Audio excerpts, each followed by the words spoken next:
Hi, before we get into our interview, just want to tell you something happened with the recording of the video. So there won't be a video, so you won't see the video format of me or my co-host Frederick. But please enjoy the video. So sorry for the technical recording Hello. in Yes, progress. welcome to the show. Well, thanks, guys. Sorry to waste all that time for you, but sometimes my middle agedness prevents me from setting these things up perfectly right away. That's fine. Well, you know what? It's great to be talking to you guys today. Thank you so much for reaching out and to the wider community to talk to us about records. I love talking about vinyl with just about anyone. Of course. And where are you calling from? Okay, so I am in a place called Peterborough, Ontario, which is 2 hours out of Toronto up in Canada. Oh, cool. Nice. And you guys Is it really cold up there? Is it cold?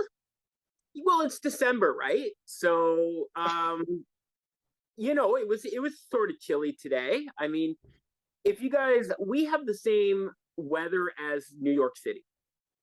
All right, where cool. Okay. So whatever New York has, that's pretty much what we have too. Yes, I'm here in Georgia. Hmm. And I'm in South Florida, currently West Palm Beach, but Miami area. Right. So you guys have none of the weather we have right now. You guys don't even have weather. It's just hot and sunny all the time. Not here in Florida we don't. No, not in Florida, no. Oh no. Yeah.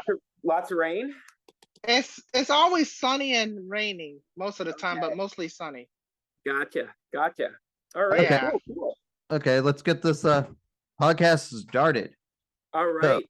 So, how long have you been collecting vinyls?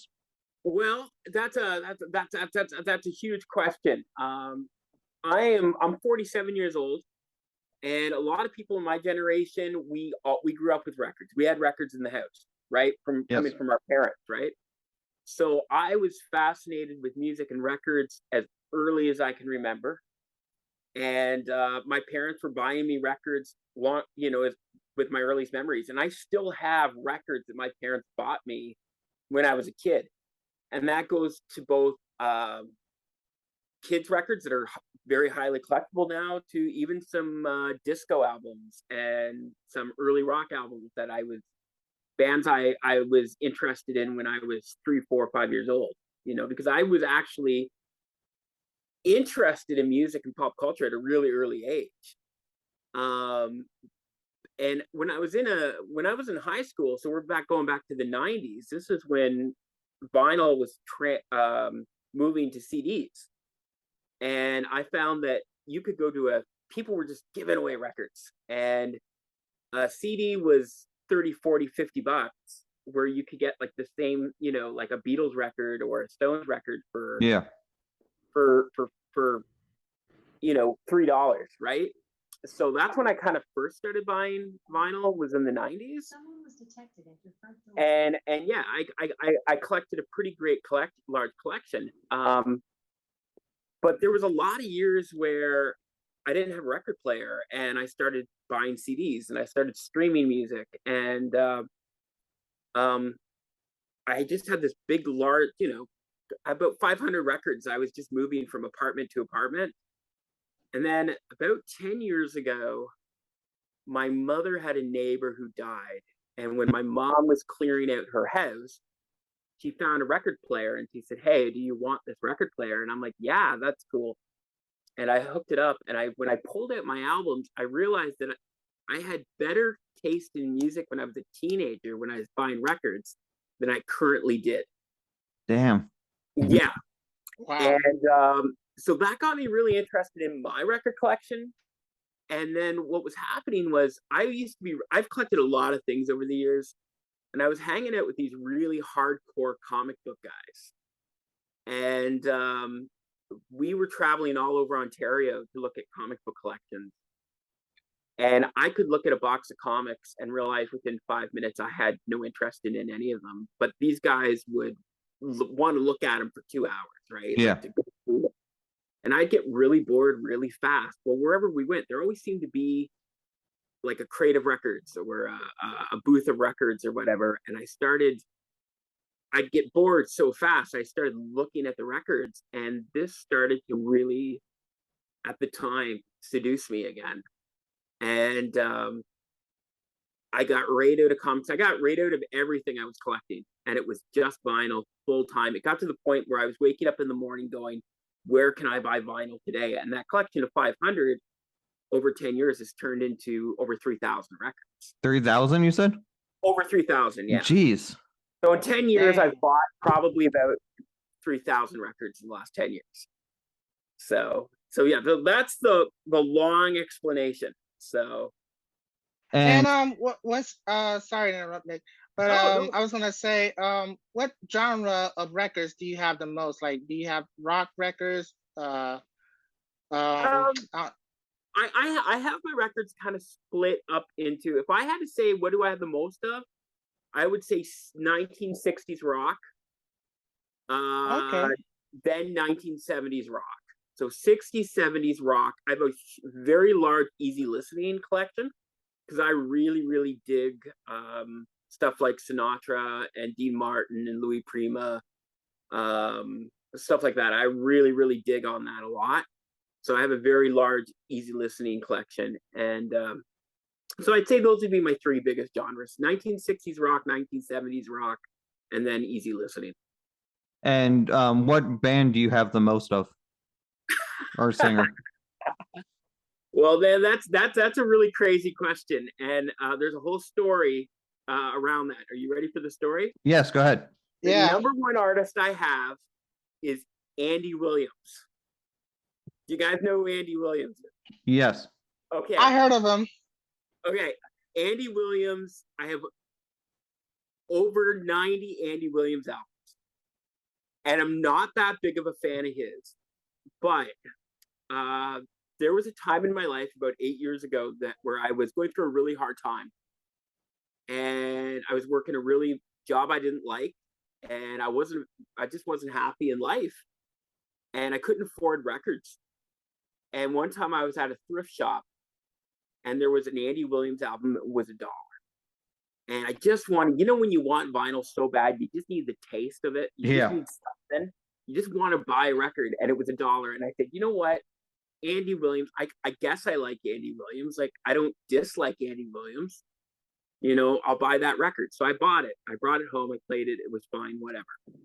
Well, a couple weeks later, I'm at another thrift shop, and I just want a record so bad, and there was another Andy Williams album. So I said, so I bought it. I'm like, oh, Andy Williams, it's $1.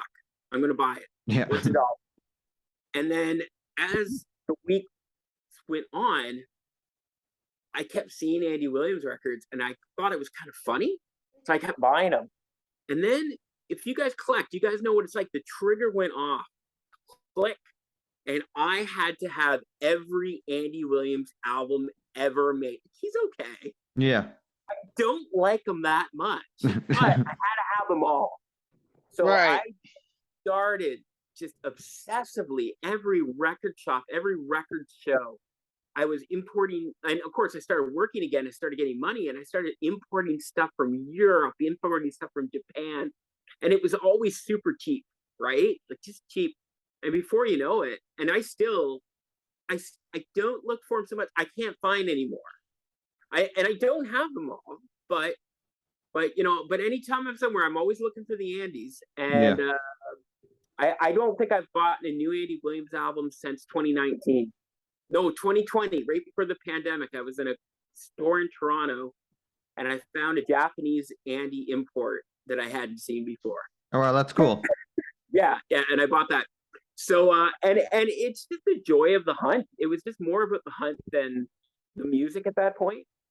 So yeah, Andy's my number one. After that, legitimately, not a joke, Frank Sinatra. I have probably about 50 different Sinatra albums. That's a really good Oh, I'm a huge fan of Frank Sinatra. Yeah, So yeah, my grandfather grew up on Frank Sinatra, so sure. I know. Cool. Yeah. Yeah, I wrote my thesis in university on Frank Sinatra. Oh, that's cool.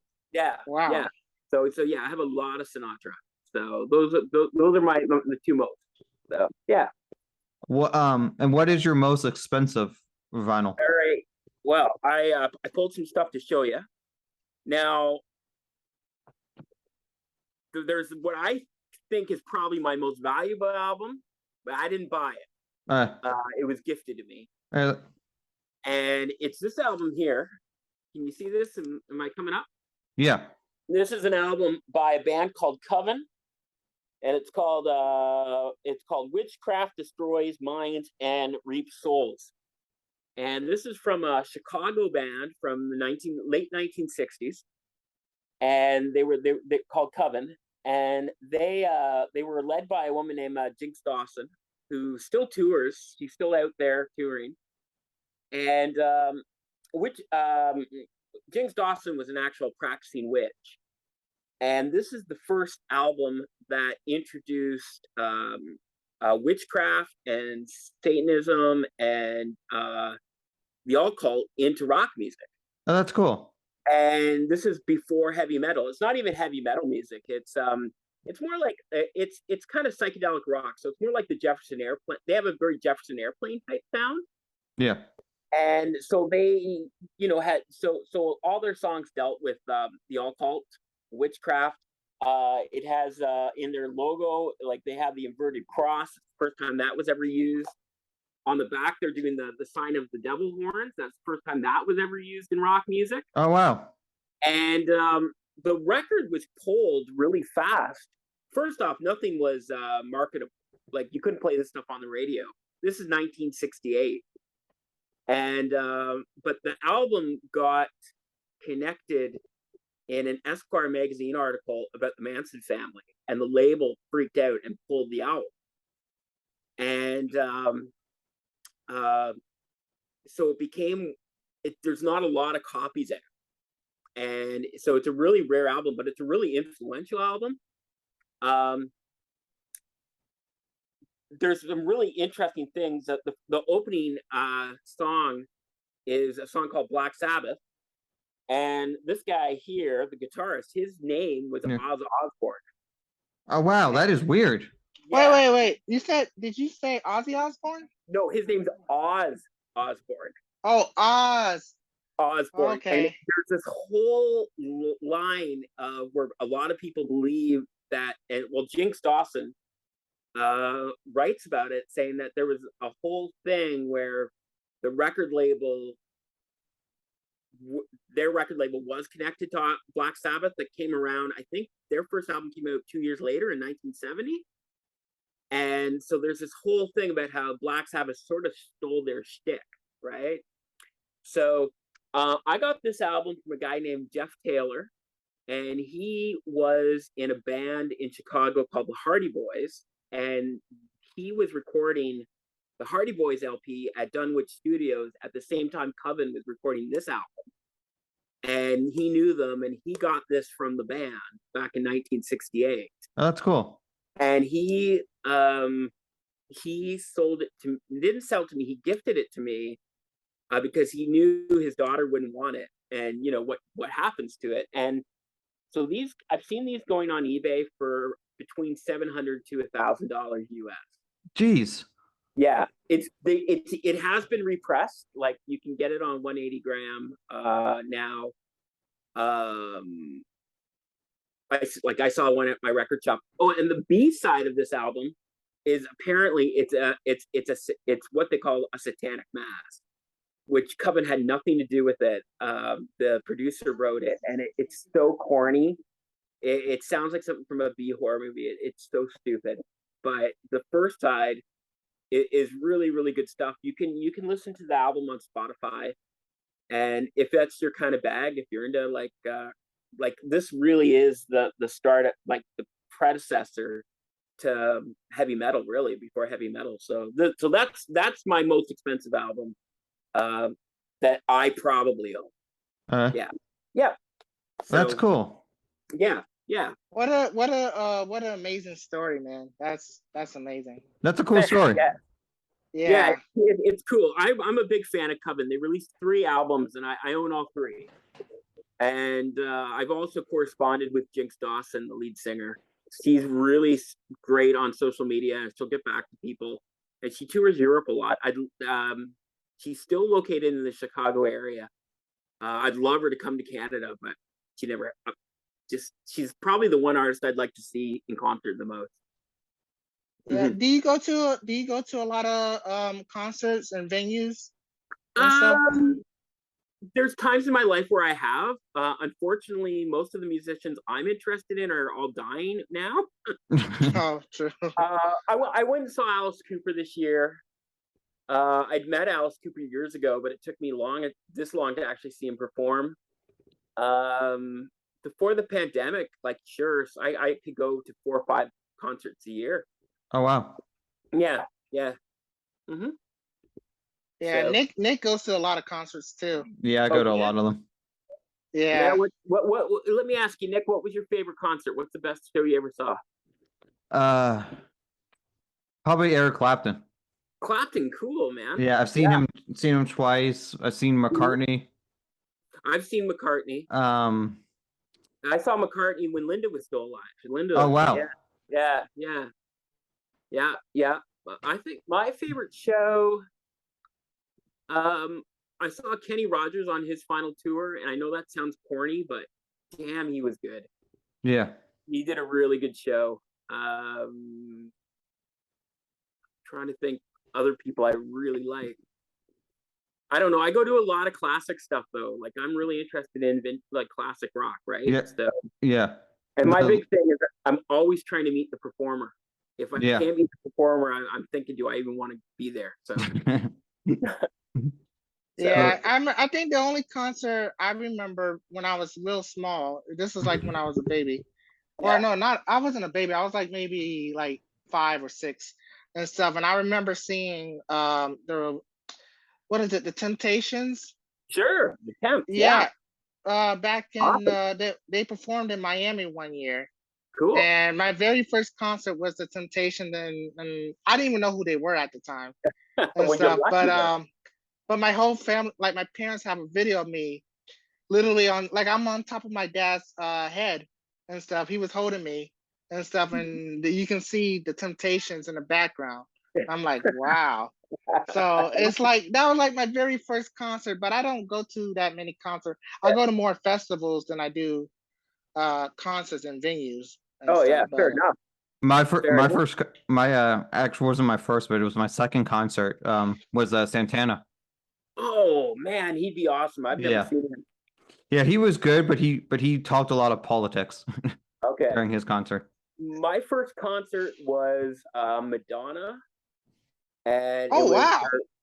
1989, or was it 1989, 1990 Blind Ambition tour, and that was right when she was at the top of her game. Wow. And she made the documentary. There was a documentary that went into theaters called Truth or Dare. Yeah. And that was a documentary about that tour. So I saw her. That was my first concert. Well, my big thing, as I said, it's trying to meet the guys, right? I worked in journalism for many years, and I've met a lot of singers, a lot of celebrities.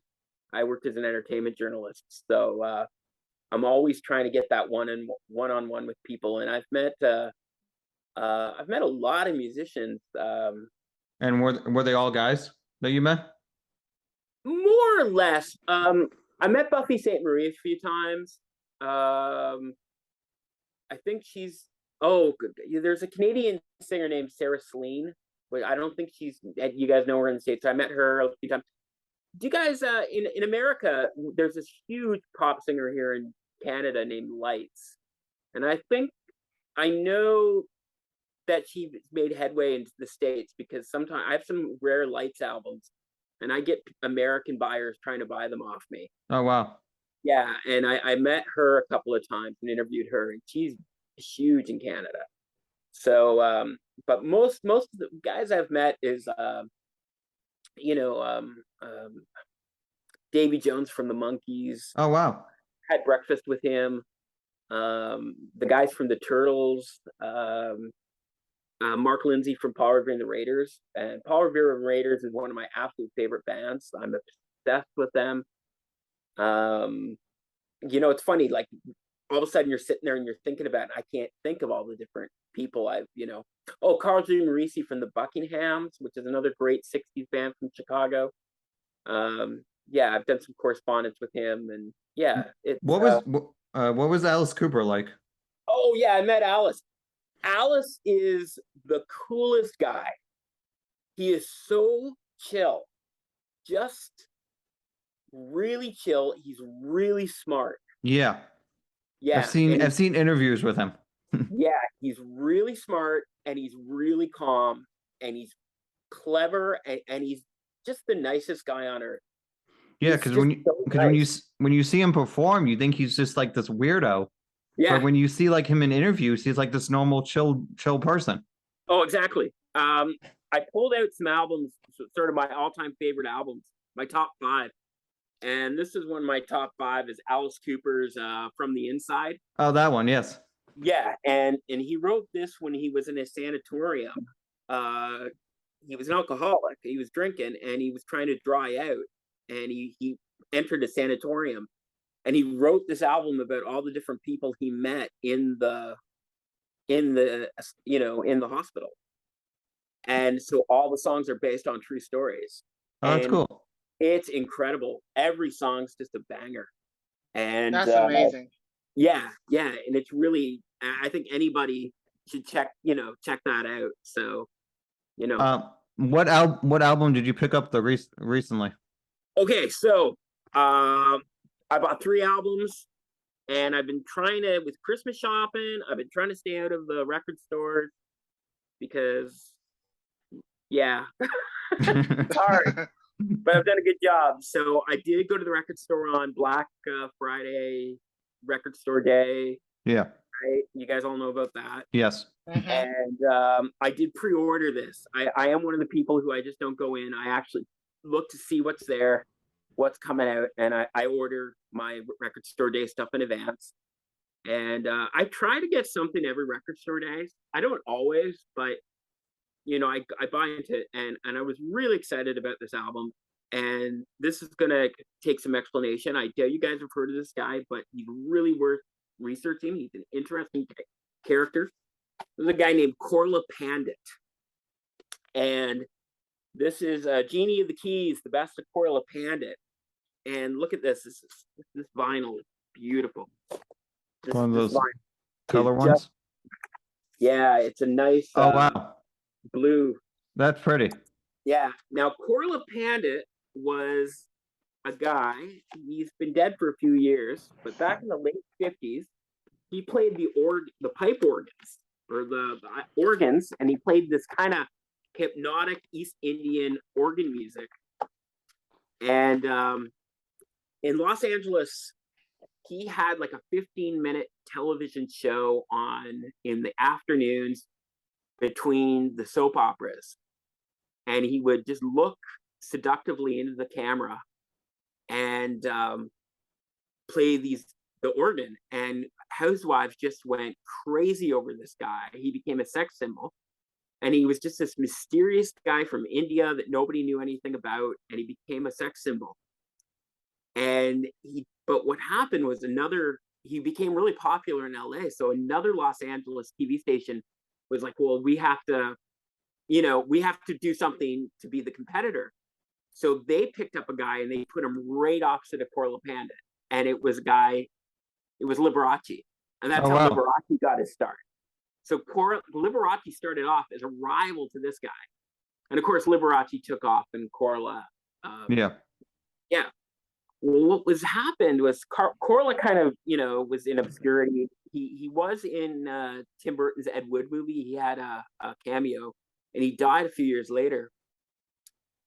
After his death, it came out that he wasn't really from India at all, and he was actually an African American from Alabama that was posing as someone from India to escape racism during the 1950s.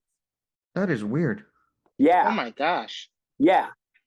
And he would go to Alabama and visit his family, and his family would go to his concerts, but he would like go in the middle of the night, or his family would be at the concerts and he wouldn't talk to them at the concerts and then slip out to their hotel afterwards to visit.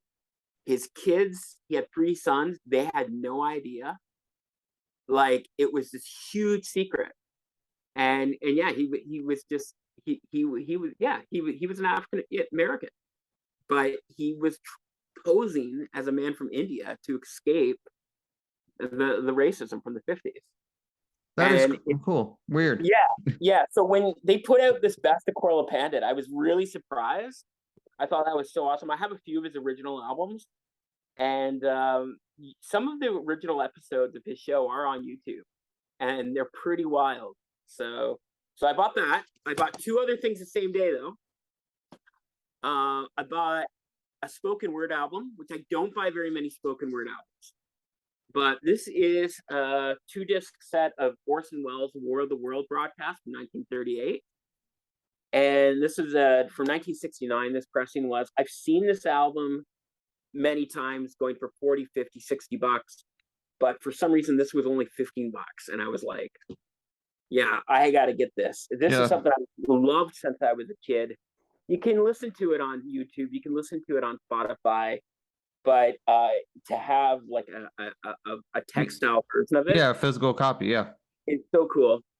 And the other thing I bought, and this album's awesome, and I unapologetically say that. I really don't care. Yeah, but this is Taylor Swift's new album, Midnights. Oh And yeah, I Yes. heard so much about that. my God, this album is so good. I was in a bakery a couple of days before this, and they were listening to this album, and I didn't know who it was. I didn't recognize it as Taylor Swift. I didn't even know she had a new album, and I asked them what they were listening to. And Taylor Swift, you know, people can say what they will about her. You love her or you don't, or whatever. But she's always been a really good songwriter for the people writing music today that are being played or being whatever. She hasn't always hit. You know, her last album was really boring. She's tried a lot of stuff, but I find that what's interesting is when she was 16 years old writing songs, she was writing good songs for a 16-year-old. yes, And when she was in her 20s writing pop music, she was writing good pop music being written by a 20-year-old. Well, she's nearly 30 now, and I have noticed that the music she's written for this album, she's really maturing as a songwriter. And the songwriting on this album is really, really good. It's really strong, and I'm so impressed with it. So this was sort of an impulse buy, but such a good impulse buy. So I was really glad I picked it up. So those are my newest. Those are the latest things I've bought, and as you can see, it's all over the place. yes. Yeah. The one question I gotta ask Sure. most record people, Yeah. do you have the butcher cover of the Beatles? I do not. I do not have a butcher cover of the Beatles, and I've never even seen one. No, I haven't either. Yes, I do have a Beatles album here to show you that I'm very proud of. Uh, So I was given a collection of records early this year, and it was by a friend, a guy I hadn't seen since high school. His father had died, and he said, my dad had a big record collection. Do you want it? Like, he's just going to drop it off, right? This happens to me a lot, where, you know, people know I collect records, and people's parents are moving out or going to homes or dying or whatever. And my thing, I always tell people, always say yes. Whatever it is, just say yes, drop it off. You don't know what you're going to get. You might just get a big bundle of James Last and friggin' Mitch Miller albums, and just turn around and bring those down to your local thrift store. Just get rid of them. But you don't know what you're going to get. Well, the people my age, their parents were listening to the Beatles and the Doors and the Stones, and you know what I mean? So you just don't know what you're going to get.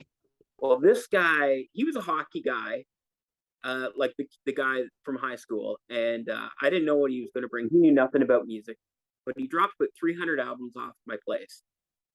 And holy crudola, the gems, and the first off, his dad's record collection was an immaculate condition. I had never seen albums this well preserved.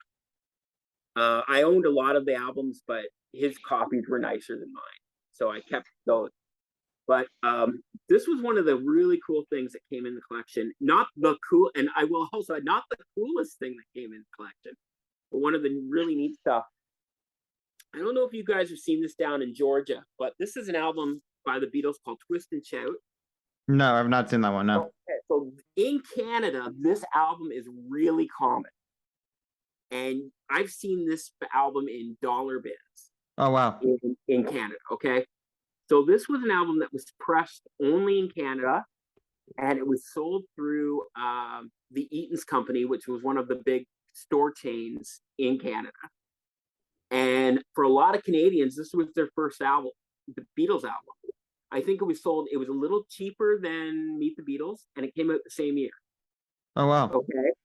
So these things are so common. As I said, you can get them in dollar bins, 50-cent bins. I've seen them in them anyway, like banged up copies. So it's not a rare album in Canada. But what's so cool about this, it's still in its cellophane from 1964. Oh, that's cool. And it still has its original price tag on it.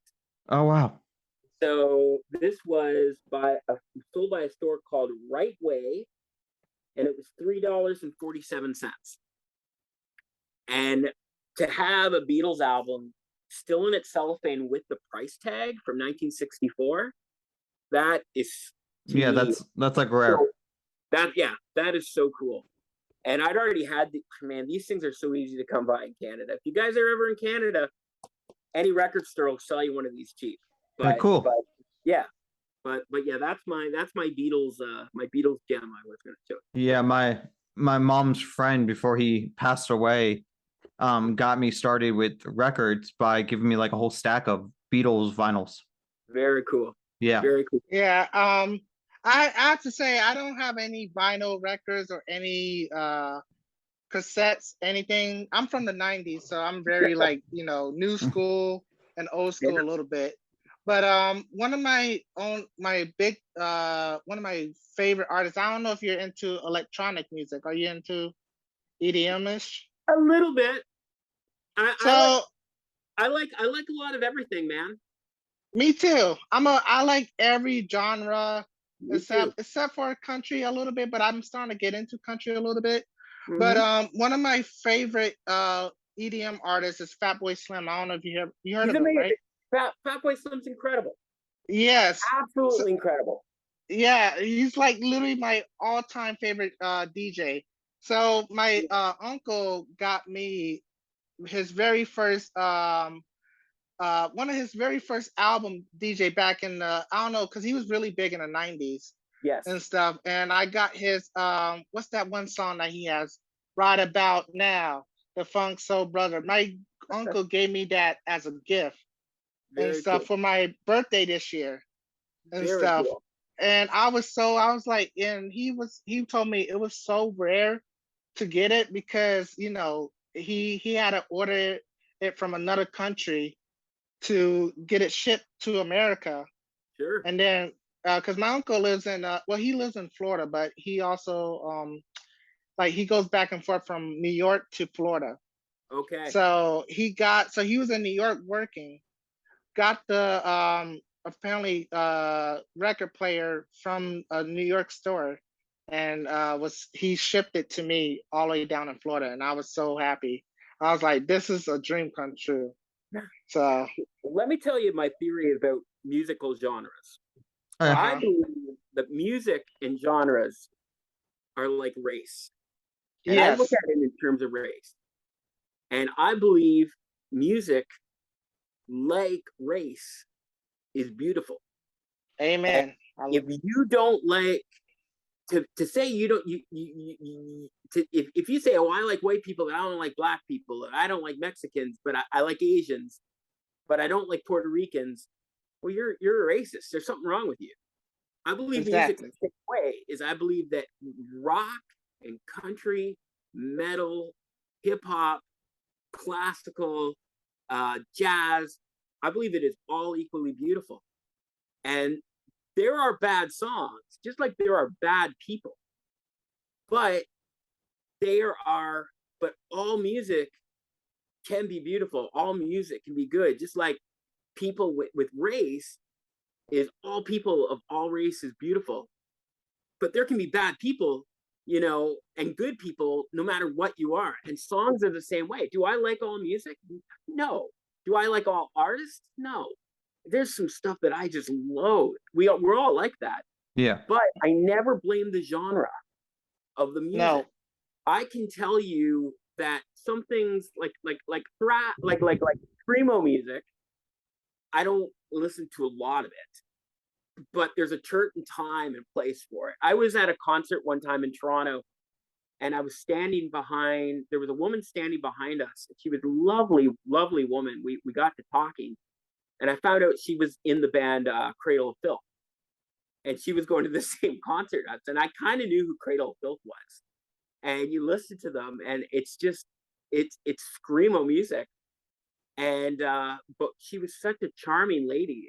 We really enjoyed visiting with her. And and then you're listening to your music, and you're like, I don't know if I want to jam out to this in my car, but it's pretty cool. You know what I mean? Like, but yeah, I remember when I was a kid growing up in the 90s, I mean, if you liked rock, you liked rock, and you didn't listen to hip hop. And if you liked hip hop, you just didn't listen to country. And I find there's not so much going on. Me and my record store guy was talking not long ago, and he was saying he thinks it's really interesting how someone will come in looking for, the latest, the latest Foo Fighters album, and then like pick up a Dolly Parton album at the same time. And he's like, you didn't see that 30 years ago. No, you didn't. And I think that's pretty amazing. And that's my thing. Like, I wasn't a big country guy growing up, but for the last couple of years, like, I've been buying more and more country music. I find some of the most interesting songwriting is coming out of the world today are women in country music. Yeah. Sierra Farrell and Casey Musgraves, and I think are just incredible songwriters. And then my dad listened to a lot of country, and I buy a lot of stuff that reminds me of my father, so there's that nostalgia thing there. Yeah, it connects you to somebody. Yeah, yes.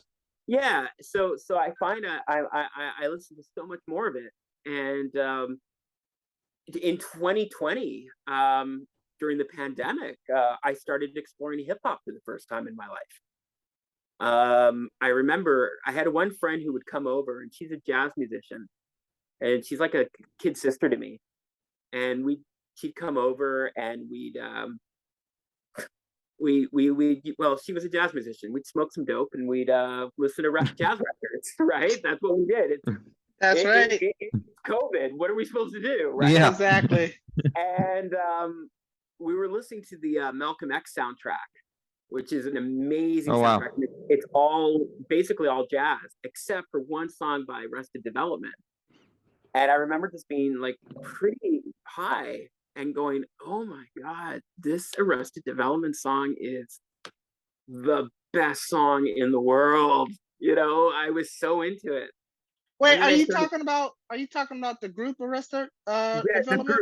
Group Arrested Development. They have a Oh, song. okay. They have a song called Revolution on the Malcolm X soundtrack, and it's so good. And I was like thinking. So I remember thinking, man, hip hop. Later on, I'm like, when I was a kid growing up, I grew up in the suburbs in a very working class community in Canada, and we didn't have like the kids in our high school were all white, just whiter than white, and the only rap music we heard was like MC Hammer and Vanilla Ice, and we weren't listening to NWA or Public Enemy or Wu-Tang Clan or any of that stuff. And I'm like, oh my God, I've never really listened to hip hop. It's 30 years later, but I've never really listened to it. So, so all of a sudden, here I am, I'm 45 years old, going to the record store buying Wu-Tang Clan, like 45-year-old white guy. Like, yeah, I can honestly relate to how you got into music, because honestly I wasn't like, I grew up in, like, my whole family grew up with rap, hip hop, R&B music, because my mom is from up north, New Okay. York area and stuff, Yeah. and my dad is from Atlanta, so they all grew Oh, up listening to hip hop and stuff. Yeah. But when I went to a private school Yeah. and stuff, me and Nick, that's how me and Nick know each other, because we went Okay. to the same school. Yes. Yeah. So we went to the same school, and I didn't know nothing about rock. I didn't know nothing about heavy metal, EDM, anything, until one of my friends, I think Nick kind of got me into rock, because when he always used to talk about the Beatles, Yes, the I love the Rolling Beatles. Stones, the Rolling Stones, like his favorite people, ABBA, all of Yep. them. So Nick kind of actually opened me up to like exploring more genre of music.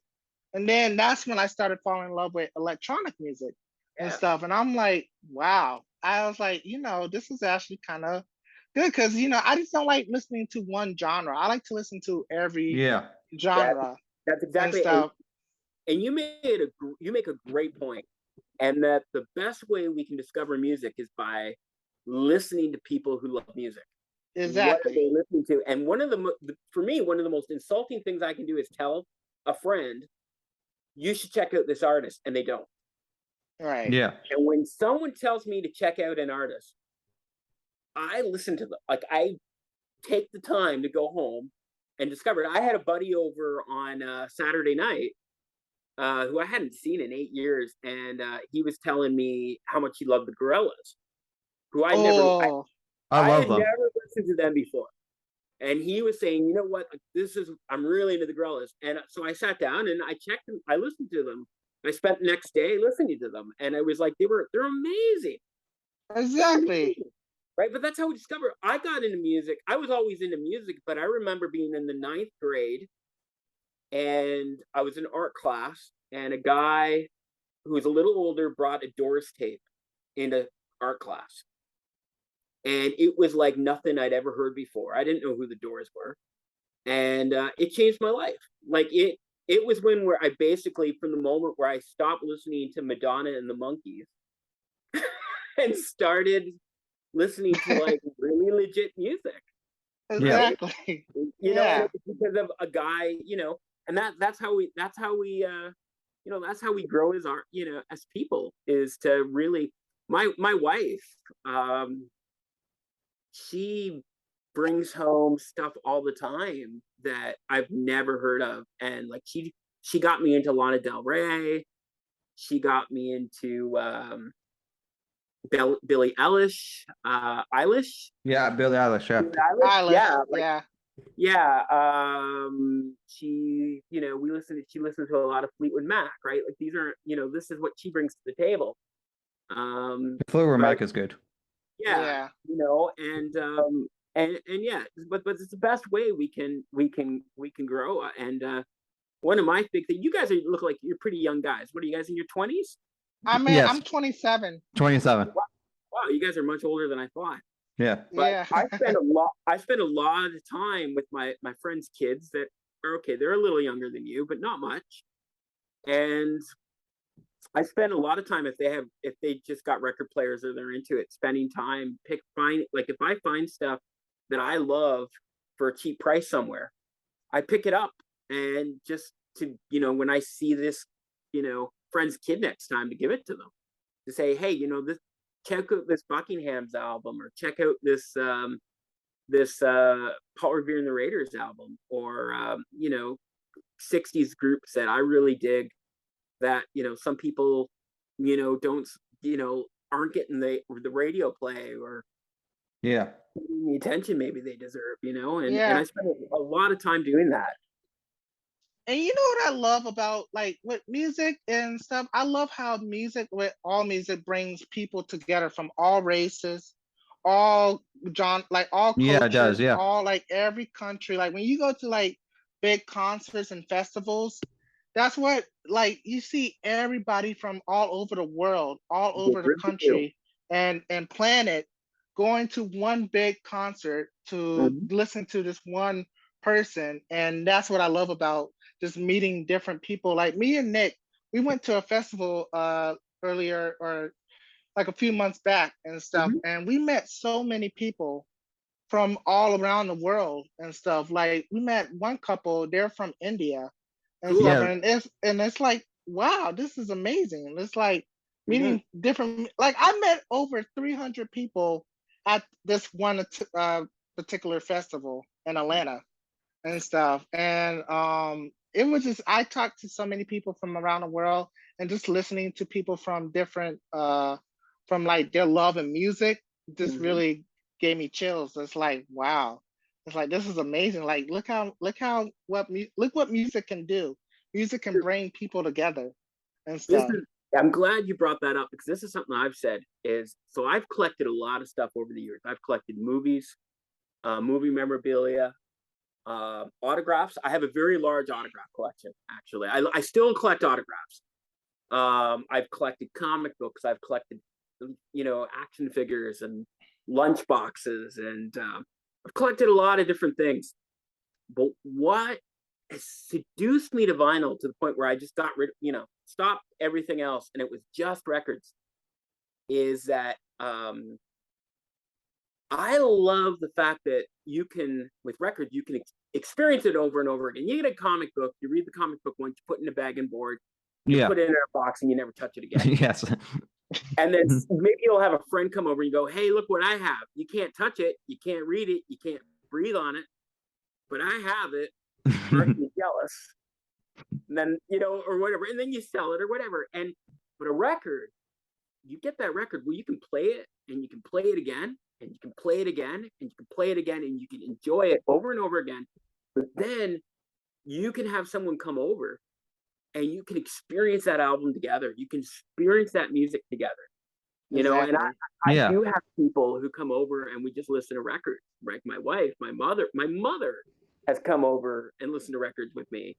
Different friends, and even like, or you guys are out there in Georgia and Florida, and I can say, hey, but I can write you up and say, hey, listen to this album.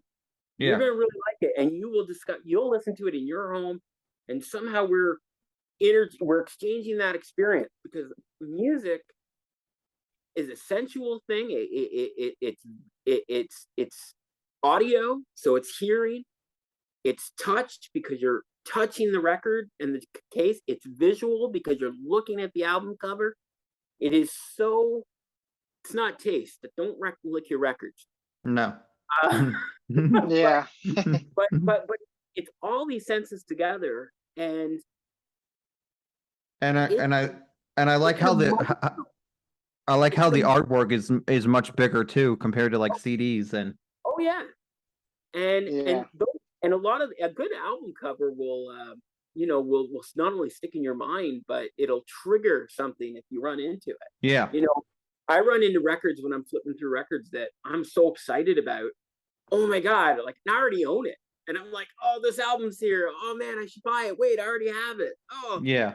Man, I hope somebody else buys it and likes it as much as I did, and but yeah, but it's an emotional release that we can share with other humans. You can't do that with any other collectible. No. You can't.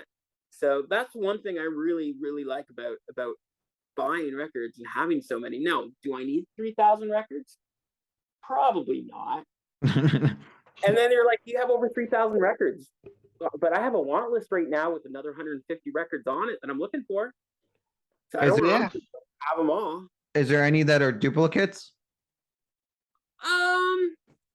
I'm sure I have some Andy Williams duplicates. If I have duplicates, it's more because there's variants of them. Yeah. Like I have 2 copies of The Who Sell Out, because there's the cover is just a little bit different. Yeah. I have a couple albums where I have like the stereo and the mono. Beatles, let's go with the Beatles.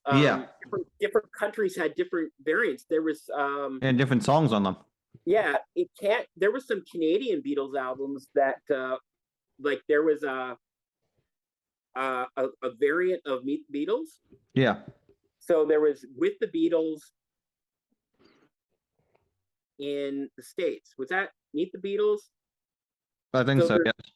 So the British version and the American version of the first Beatles album was different, but the Canadian version was also different. Jeez. So I have the Canadian and the American version. I don't have the British one. And Oh then wow. and then the Beatles' second album in Canada, it was titled Long Tall Sally. Oh, I did not know So- that. Yeah, so I have the Canadian variant of that. So I have all the Canadian versions of the album Beatles. Yeah. And then I have all the American versions of the Beatles albums. And then I have a couple of British ones. Do you So- have Abbey Road? Oh yeah. Yeah. Yeah, I have all the Beatles studio albums in one way or another. Oh wow. Yeah, and then I have all the collections that came out in the 70s and 80s. I don't have I don't have what did you call that? What's it called? One? I don't have that. I don't I have, think it's yeah. the greatest hits. Yeah. The stuff Yeah. from the 90s I don't so much have. I'd like to get more into the Beatles solo stuff. I have quite a few Wings albums. Do you collect Lennon? John Lennon? I have 3 Lennon albums. I have 2 Virgins in its original paper. Oh, cool. Dad, where you know how it came in the paper bag? Yeah. So I have the paper bag. Eh, I have Imagine and I have Double Fantasy. Devil Fantasy. Yes. Those are the only 3 Lennon ones. My favorite Beatles solo album is that George Harrison box set that came out. Yes. It's amazing. I don't have many Ringos, although Neither do I. Ringo's Photograph by Ringo is probably one of my favorite Beatles solo songs. I think Photograph is such a great tune. But Yeah, it is. But yeah, I don't have that album, which is weird because I like that song so much. Do you collect 45s? I used to. I have a jukebox, but it hasn't worked for about 8 years. Mhm. And I have a guy who I know who can fix it, and he's an awesome guy. Really like him, but we've never been able to get it all together. So I used to buy a lot of 45s when my jukebox was running, but not so much anymore. Every once in a while, something will come out. There's a really terrible band called the Shags. Yeah. They're one of the worst bands ever, but they were loved by guys like Kurt Cobain, loved them, and Frank Zappa was really into them. And they're supposed to be making a movie about them. You want to read some weird stuff. Read up on this band called the Shags. I'll have to check them out. It's a crazy story. They're terrible, man. I'm just telling you right now. You're not going to like them. They're awful. Okay. So anything with the Shags, I buy. I didn't say I like them, but I can't resist it. And they did release some unreleased Shag tracks on. If you don't like 45. them, why do you buy them? They're just fascinating. They're just fascinating. The story is crazy. Their backstory is insane. They're supposed to be making a movie about them. Unfortunately, it's a story about abuse. Oh wow. It was this group, I think they were from Connecticut. And this man had 3 daughters, 3 really dumpy, unattractive daughters. And he had a dream once where God came to him in a vision, or an angel came to him in a dream and told him that his daughters were going to be bigger than the Beatles. And I think this was about 1968 or something. So the next day he went out and he bought them all instruments, pulled them out of school, and told them they had to be a rock band. And these Wow. girls had no musical talent at all. Jeez. Just awful. And he's like, you need to learn how to play these instruments, and you need to write your own songs, and you will be a rock band. He gave them no musical lessons. He brought in no one to help. And he started putting his entire life savings on this. And the girls hated it. They were miserable. And they wrote a terrible album, one horrible album that the father put his everything into. And it was, and then he died. And the moment he died, the girls were like, we're done. Like they never picked up an instrument again. And it was a really awful existence for them. Like he literally took them out of school and held them as almost prisoners. And he would rent a hall every Saturday for them to play in front of audience. And they never had a lesson. They were terrible. And the town would come out and watch them and just jeer and boo them. And it was like a giant joke. And you could buy thear album on 1/8 grand. Wow. It's been re-released. And Wow. It's the most awfulest stuff, but at the same time, it's like fascinating. And Frank Zappa got a copy of that album and he brought it to Dr. Demento's show in New York, and they used to play it. And Frank Zappa was just crazy about them. He just thought they were correct. And Kurt Cobain called them a huge influence on him as well. Oh, wow. And, yeah, two of the sisters are still alive. They're dreadful, but they're dreadful. Everything about them's awful. But yeah, when they released the record, they did a record store day, 45 release of some unreleased stuff. And I mean, I had to have it. I don't know if that answered your question, but sometimes music's just as good as the story, man. Yeah. I gotta ask you, are they the most hated musicians in rock band history, or Nah, that's Nickelback. Nickel? I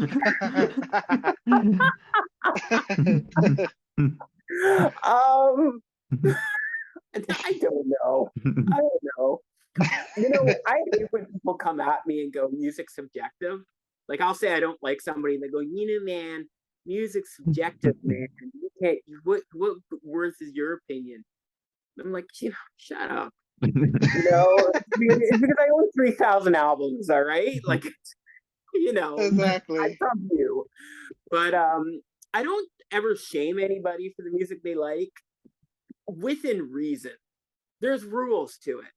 Like, I don't really like Celine Dion, but one time I was having a conversation with an old high school friend, and she was saying how she saw Celine Dion in concert and she listens to her all the time, and it just makes her emotional, and it's just the most beautiful music in the world to her. And it was so beautiful to me. Going, like, her passion for Celine Dion was incredible. Me, oh man, I can't think of anything I'd rather listen to least. But it was beautiful. But then you get something like this. All right, if somebody who was 15 years old, no, let's go a little younger, 12 years old when Justin Bieber put out his first album. Yes.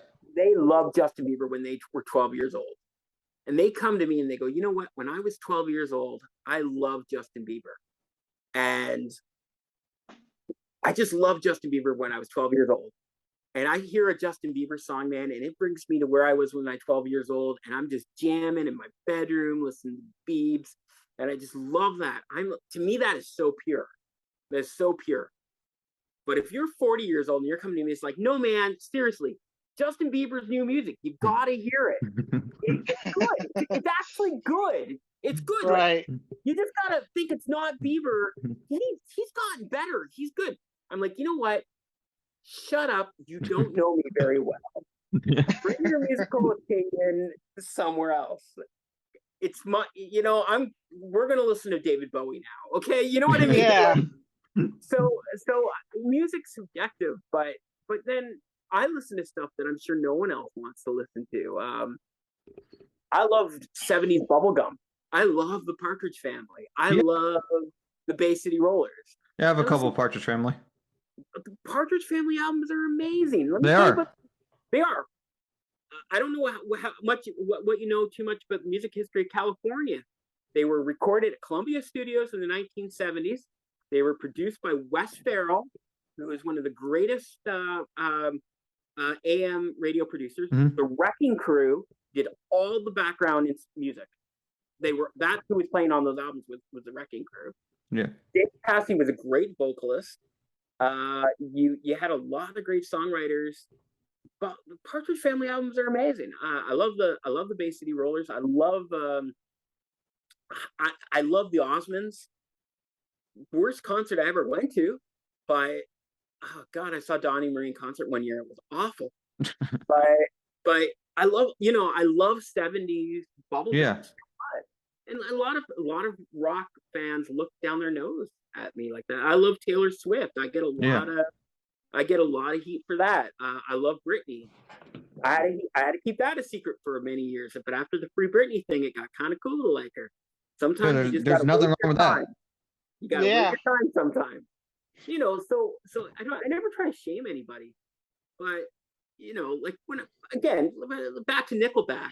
Well, I'm talking a lot about Canadian musicians I don't like. Am I Bieber, Yeah. Nickelback, Celine Dion? Anyway, I remember, and I can tell you this. I remember when I was still in school. I remember when Michael Jackson got accused of, sexual misconduct with younger minors and stuff. I Yeah. remember a lot of people was like, "Oh wow, you're still listening to that pedophile and stuff," and I'm like, yeah, he's one of the greatest musicians of Yeah, he all is. time and stuff." And people gave me so much hate because I was like, oh wow, you're listening to he's a big pedophile. It's like R. Kelly. I mean, R. Kelly, I can understand. I mean, Right. yeah, I would never listen to R. Kelly like that ever again. But Michael Jackson is a legend. He has so much greatest hits out there. Can't so- stop. Can't stop till you get enough is one of the greatest dance songs ever written. I don't Yeah. dance. That song comes on and I want to dance. Exactly. Or I own a copy. It's not an original pressing, but it's a 180 gram copy of Charles Manson's album Lie. Oh wow. And I don't know what too much of you know, but Charles Manson was a musician. Yeah, I knew that. Yeah. That's what he was doing. And he recorded an album called Lie as a demo to give to a guy named Terry Melcher. And he was trying to get signed in by Columbia. And Melcher rejected the album. And I met a guy one time, interviewed a guy that was in on that, and met Manson through Melcher. And Oh, wow. they said that Melcher, he was just so wacky. He was a wackadoo. And Melcher just was really uneasy about working with Manson. And said, you're pretty cool. Your stuff's pretty cool, but, I don't want to work with you. So when Manson, a couple of years later, about a year later, started the whole Helter Skelter thing, he sent his people over to Terry Melcher's house. But Melcher had moved out. But that's where Sharon Tate and friends were. Okay? It's all connected to the music. And when Manson was on trial, they put out a pressing of the demos. And it was an album called Lie. They were selling it outside of the courthouse, trying to raise money for his legal fees. And they've re-released it a number of times. And I'm going to tell you guys, there's some really cool stuff on that album. There's some good songs and some good songwriting. And he has a pretty good voice. And Yeah. you listen to it and you're like, it'd be curious to see what a polished version of this would have been. And it makes you think, I like Charles Manson's music. Do I agree with what he did? No. No. But then you get a guy like, say, Gary Glitter. I don't know if you know much about him. He was a British pop singer. No, I don't know much about him. You would know his song. He had a song called Rock and Roll. If you heard it, you know it. They played at every sporting event, everywhere. Yeah. All hockey, football, soccer, baseball. It's a big sports anthem. And he's living in Thailand, and he's like, he's been involved with so many sexual abuse cases and stuff. And something about that guy makes me really uneasy. And it's sometimes it's hard to it's a gray area. Do you like the music or do you like the crime? Yeah. Like it's a gray area. I got Michael Jackson albums. I got my Jackson 5 albums. Yeah, me too. And it's Yeah. like it's uncomfortable. Sometimes it makes me wonder, like, am I supporting him? Am I not? I don't know. I don't have an answer for that. So You know, I don't have an answer for that. But Right. Stop Till You Get Enough comes out. I want to dance. Yeah. Yeah. I do. I One know. of the coolest songs ever. Smooth Criminal. Yeah. Oh man. Yeah. Thriller? Yeah. Mhm. Thriller. What is it? Beat It. Beat All It. of them. Yeah. But I do have one last question before last I know we've been on. And I'm I know we've been long-winded. on for a while, but I do have want to ask who Yes. is your favorite because I always like to ask this about everybody. Who is your favorite all-time musician? And it can be anybody dead or alive Ooh, that you ever listened to. That's a tough one because it changes. Right. I would go. Can I go my all-time favorite musician and my all-time favorite album? Yeah. Yeah. Okay, because I have a similar reaction to both, and I also happen to have them here. My favorite musician, and it's weird because you got to remember I'm 47 years old. I've been into music for a long time. I've been listening to music for a long time, and I got serious about music before this person was anyone even knew who this person was. But I have never had more of an emotional reaction to a singer more than Amy Winehouse. Amy Winehouse. Oh yes. Wow. Yeah. Yes. That's a good one. Yeah, and you know, so she's been dead for 11 years. Yeah. But to me, she's still a new musician. Exactly. You know what I mean? She's been dead for 11 years, but in my head, she's still relatively new. Right. You gotta remember when I was getting into music, you know, like we're talking early 80s, right? She wasn't around. No. But her voice, her songs, and the emotion she brings to the recording studio, it's raw. And it just flies me to another planet. And I can just feel the emotion. Whatever dark place she was in, I can hear it. It's so raw. One time when she died, I wrote an obituary and it was published in a Toronto magazine. And I described her music as almost like the portrait of Dorian Gray. And wow. he would put out this music and it was just hurt. It was just all her songs are hurting songs. And whatever she was doing, like she was taking in all that, the darkness, the bitterness, the hurt, the self-destructiveness, putting in that music, and we were feeling it. We were giving into it. It would take all that negativity out of us and it would put it into the song and take it from us. And she paid with her life for that. Like she cleaned up and got her shit together. Yeah. Would have her music been as good? Maybe, maybe not. Maybe. I don't know. You know, like I don't know, man. And Frank, most of my favorite Amy Winehouse songs are on Frank, her first album. Back to Black has Room, but again, like Back to Black has some amazing stuff. I have all of Amy's albums on vinyl. Like I have everything. Yeah. She's vinyl. And That's cool. It's like me with because at first when Adele first came out, I didn't really too much care for Adele. I ain't gonna lie, like I wasn't a big fan of Adele. But you know, after I guess when I saw the movie when she did her album was in one of the James Bond movies. Oh yeah. And stuff.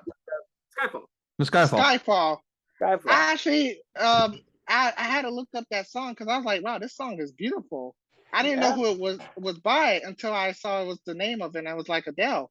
I'm like, okay. And then that's when I started falling more in love with Adele music and stuff. And I'm like, okay. Sometimes it's a matter of that, right?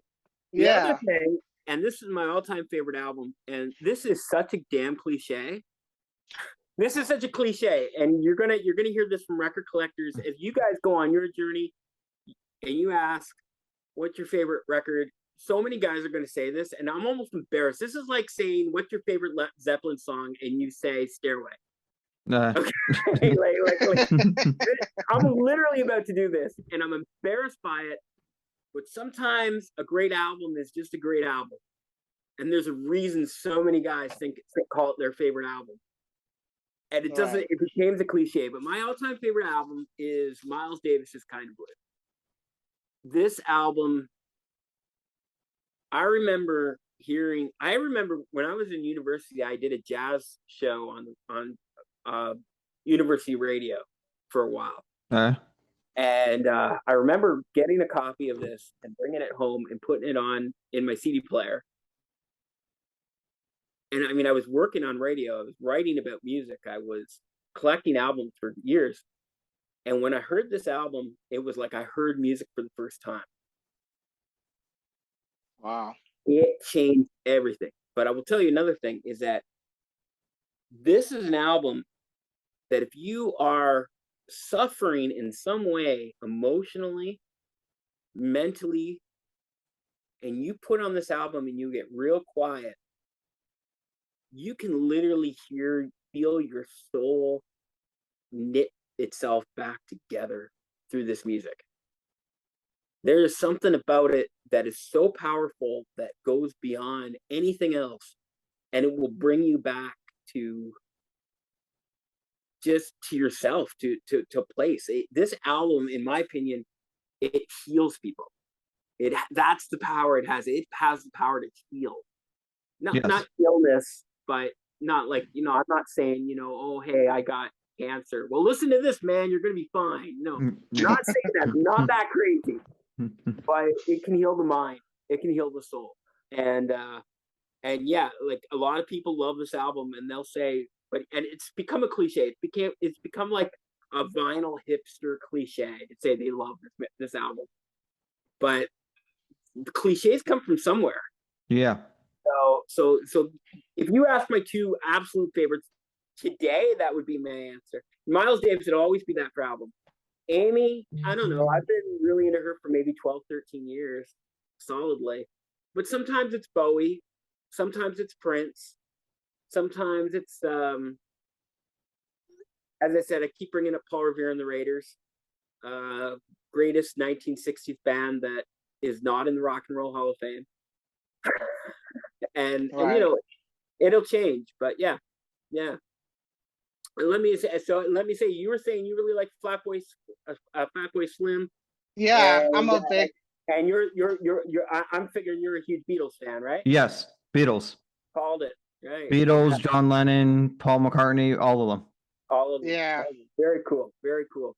And I'm more into, like, my genre is more into electronic rock music, like EDM and rock mostly. But I'm ever since I fell in love with EDM, I've been listening to it mostly every day of my life for the last. I've been listening to it for the last 10 years, and Fatboy Slim really put me on, and it really changed my whole life about the way I love music and stuff. Very cool. And I have a couple hundred, over 100 vinyls, and my biggest artist is the Beatles. The Beatles. Very cool. If I had to go my biggest rock, I'd have to say the Stones. Stones? I tried really hard one time to collect every Stones studio album. Yeah. And they released a lot more albums than anybody. Yeah. I actually have the Sticky Fingers album with the zipper. Yeah, I do too. The one I'm missing, the only Stones album I'm missing is their last one, which is called what I think it's called Bridges to Babylon. Yeah, I think so, yes. And I don't have that on vinyl. When that came out on vinyl, I think they wanted like $80 for it. And I refused, and it's not a very good album. Yeah. It's not good. It's not worth $80. And I refuse to pay money for an album that's just not good, even if it's going to complete a collection. Yeah. So and now I think I've seen it going for $116, $120, and I'm not paying $120 for that damn album. No. A great example is David Bowie. I love Bowie. I just love Bowie. Oh my God, I love Bowie. And his first album, his debut album, is really horrible. It's just terrible, and it's amazing. It's cool to listen to it because it's amazing how someone can be have put out such a crapola album and then just become one of the greatest rock icons of all time. Yeah. Like a friggin' genius. Yeah. But I refuse to pay big money for that album, and so it's the only Bowie album I don't own. Do you have Bowie live? Yep. Yeah. I got Bowie live. I got Bowie stages. Those are the 2 live albums. I got all his other studio albums, for the exception of his first. The other guy I really love, my favorite rock musician. You were talking about Amy Winehouse, but I should say I'm a massive Lou Reed fan. Lou Reed? Huge, obsessive Lou Reed. I think he's the greatest. One time I wrote, Lou Reed sounds like rock music is supposed to sound like. Mm-hmm. And I think he was a poet, and he was gritty, cynical, a deviant, creative, flamboyant, took risks. Yeah. And again, I don't own every Lou Reed album for the same reason. Some of the later stuff that came out, like he did an album with Metallica. His last album was an album he did called Lulu with Metallica, and it's terrible. And yeah, it's $70 to own it. I'm not buying that. Yeah, I'm not buying it. You know, Yeah. Now if I found it on sale for $40, I might buy it. Yeah. But yeah, like that's the thing. Is there an artist who has complete perfect discography? No, nobody. The Beatles put up Maxwell Silver Hammer, for Christ's sake. Yeah. Yeah. You know, you're a Beatles fan. You know that is the song which George and Ringo and John hated that song. Yes. And that was the one thing. That was really the song where Paul and John were looking at each other going, why are we working together?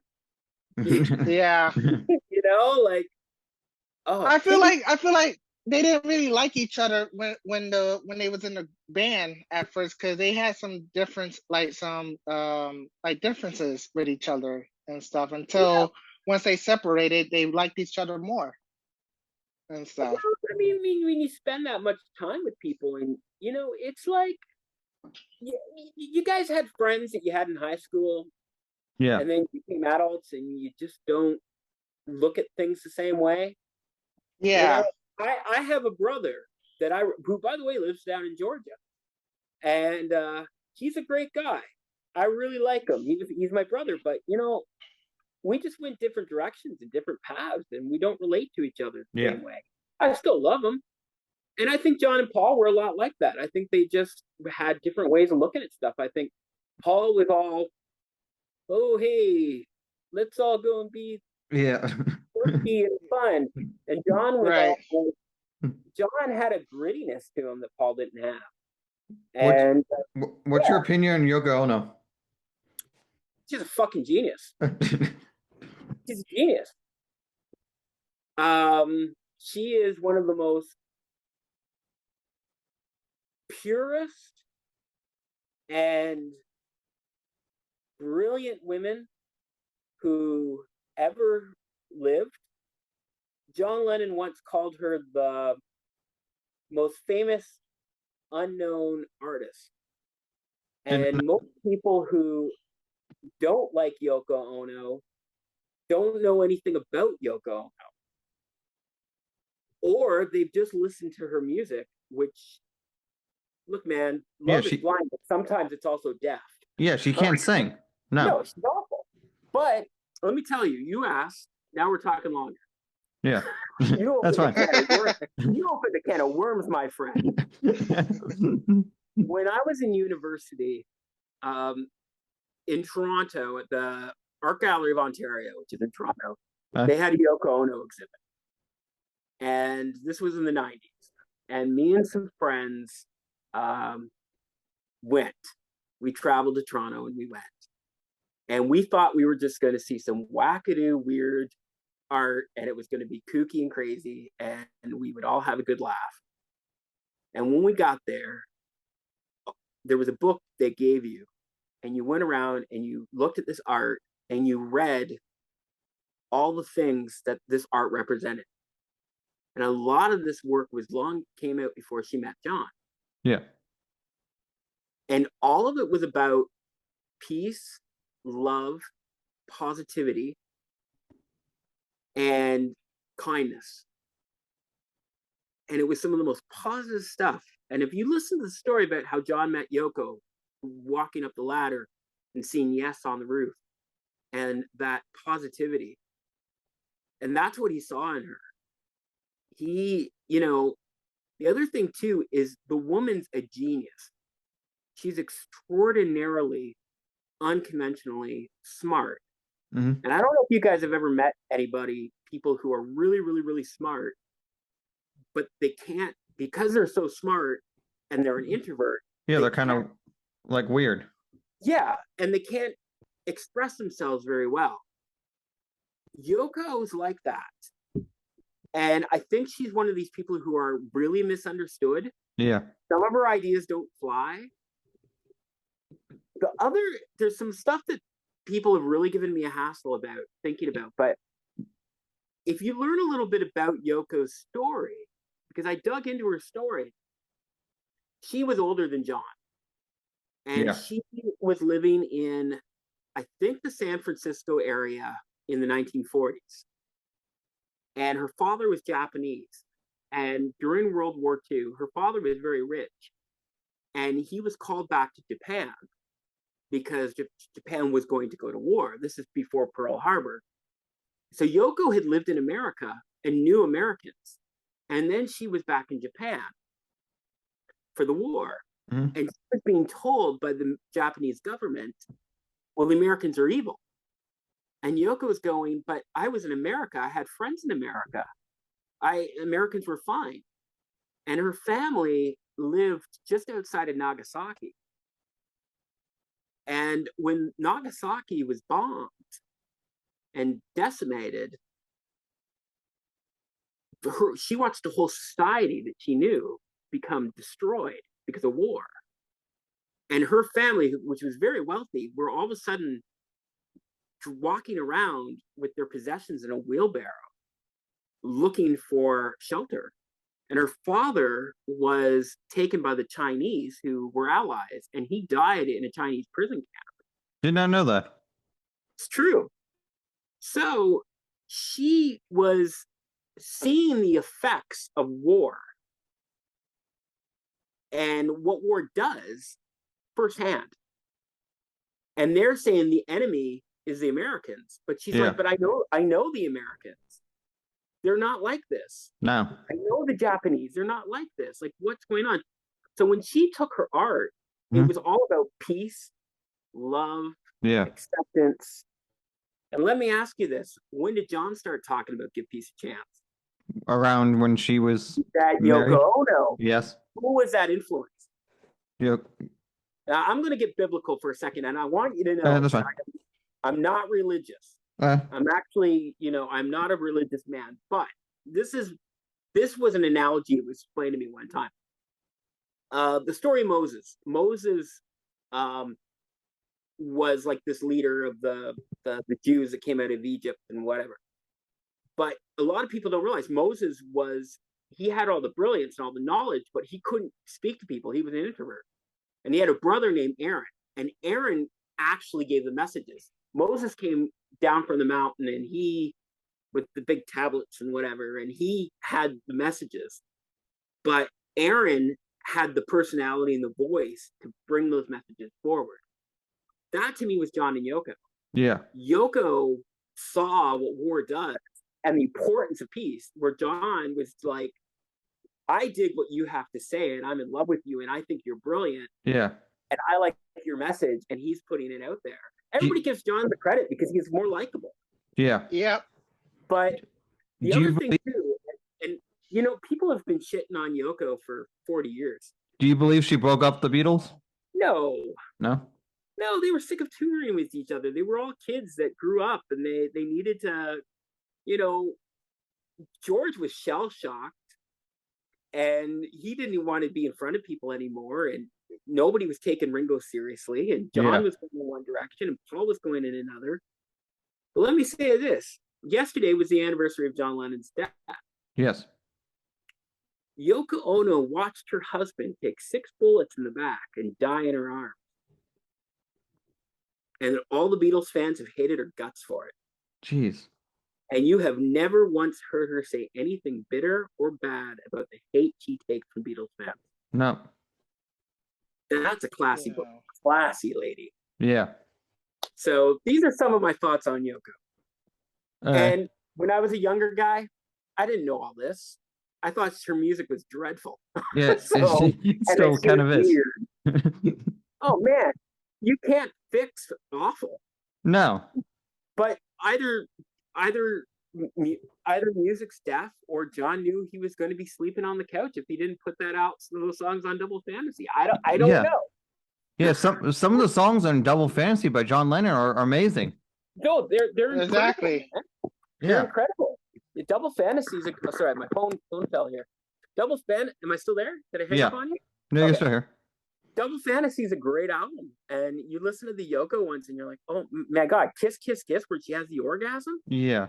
Oh my god, man, what was that? Yeah. Yeah. Anyways, that's the Yoko Ono rant, and I'm sorry I took so long, but No, you it's know, fine. I hope Um, that she ain't well right now, eh? I don't think she's going to be with us too much longer. How old is she now? Late 80s? 80s? Wait, Yeah, who was she- that? Yep. What? Yoko. Yoko Ono. Oh, Yoko. Okay. 80s, I'm thinking she's in her late 80s. She's recent. I think that it was this year. She took all of the Lennon estate and she put it in Sean's name, so he controls it now. Yeah, I think so. Yes. Yes. I think I heard Yeah. about that. Yeah, it's because I don't think she's too. I don't think she's well. Hmm. So, Interesting. Yeah. Anyways, guys, I've taken Okay. up so much of your time. I have loved No, you're talking to fine. both of you, man. That was fun. Honestly, bro, You're I have to awesome. say you were absolutely amazing. You Thank were you cool. for coming on our show. Thanks for You're coming on the welcome. Music Podcast. You know what? Keep in touch. Add me to the social medias and keep in touch, man. I'd love to connect with you guys and see where you guys keep going and to see what you guys are listening to and what you guys are interested in. I'd be so curious to keep up with you guys. Okay. Exactly. Thank I you. mean, thank you very much, because we've been doing this show for 3 years, about 3 years, and Yeah? we've been trying to get it big out there. So Well, you just keep it up, guys. You guys are amazing. You too. All right. thank you, man. Take care. Take care. Bye now. Bye. Bye.